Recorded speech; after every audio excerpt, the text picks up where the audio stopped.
What does the law of God require? That we love God with all of our heart, soul, mind and strength, and that we love our neighbour as ourselves.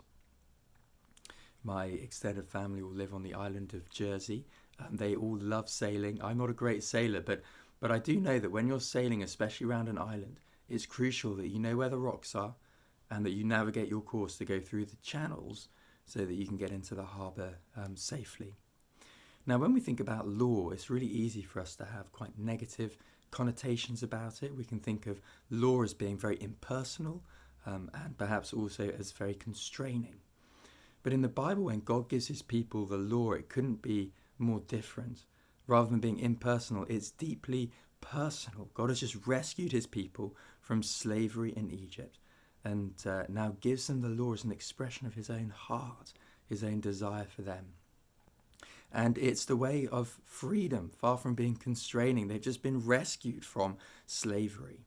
And now God lays out the way of freedom to them. If you like, it's a bit like the law is a bit like setting the sails and the rudder in order to navigate through the channels and avoid the rocks. So how would you sum up the law? Well, that's what one religious teacher asked Jesus one day, and he said basically the answer to our question: love the Lord your God with all your heart, soul, mind and strength, and love your neighbour as yourself. Now that is amazingly simple. All of the many instructions in the Bible summed up in those two basic principles: love God, love your neighbour. But it's also amazingly comprehensive. Now, it's not just a checklist to complete, but this is talking about a wholehearted devotion to God and to other people. Now, in the Bible, we see that the law God gave exposed the hearts of his people, and their own sin kept blowing them onto the rocks. But Christians have been given a new covenant. And in that new covenant, Jesus has arrived. He's paid the price for our sin. And he's given us the Holy Spirit, who changes our hearts and empowers us to actually follow God's instructions.